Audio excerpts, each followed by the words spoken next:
So Smart Africa is a Pan-African organization with 35 member states currently. That translates to about 1.1 billion people in population size. Our vision as Smart Africa is to transform Africa into a single digital market by 2030. And we are working towards driving the digital transformation agenda in Africa through a bold and multi-stakeholder approach. So what does this mean? It means that we have to bring everyone on the table. And we also must have a common understanding. And the most critical of it is policy harmonization across the continent. The Smart Africa Alliance is a framework for implementation, monitoring and evaluation of the manifesto. And our objective is to make it actionable. We are a very pragmatic organization, and knowledge sharing is one of the key roles in this process. We have, as part of the Alliance, private sector members. We also engage with the civil society and our international partners. And as we engage, learning from each other is one of the key components of this engagement. So we can learn from each other's practices, expertise, and know-how. So as part of our strategic vision, multi-stakeholder collaboration, capacity building, policy harmonization, as I mentioned, and access to information is at the very heart of Smart Africa's work. Across the continent, countries have embarked on the digital transformation journey, and they are all at different levels. And we are very happy to be part of that digital transformation journey as Smart Africa. So because our countries are at different levels, we need to ensure that our countries are capacitated enough. I'm going to share a few examples of some of the capacity building and knowledge sharing activities that we do at Smart Africa. I'll start by the Smart Africa Digital Academy. I'm sure most of you have heard about it. It's our vehicle to drive capacity building and knowledge sharing across the continent.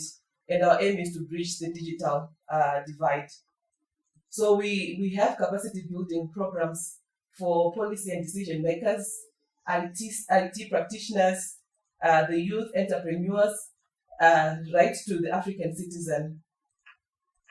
I'm happy to share that with our partners, we have managed to reach about 3,000 policy makers to date from across the continent on different emerging technology topics, so that we can support them in strengthening their national policy design.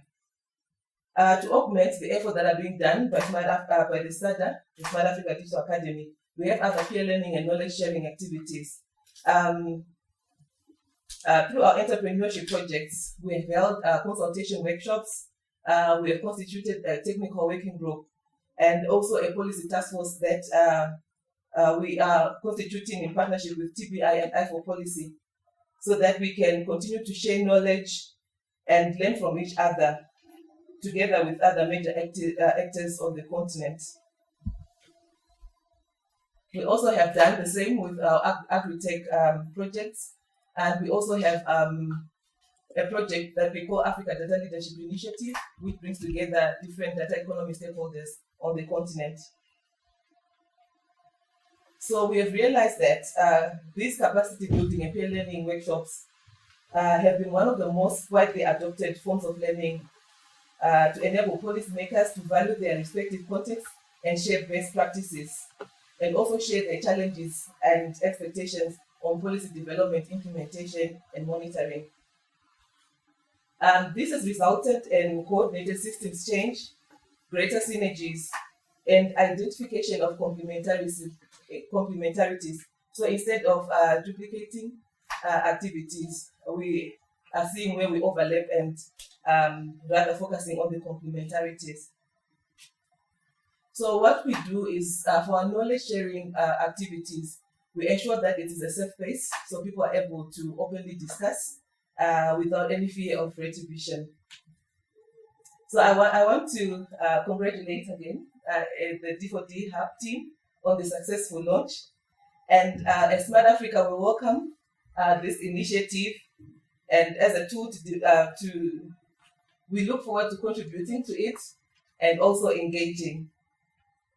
We understand that the platform can be instrumental to also support many other ongoing cooperation initiatives with our African and European partners. For example, the IDEA and ADIP, which are carried out under the D4D Hub umbrella. This tool opens a channel to directly access knowledge, products that combine African and European expertise, as he has just been taking us through. So thank you so much for giving us this opportunity. Thank you again for the knowledge tool. Congratulations. We wish you great success. And maybe I should say we wish us great success. Thank you.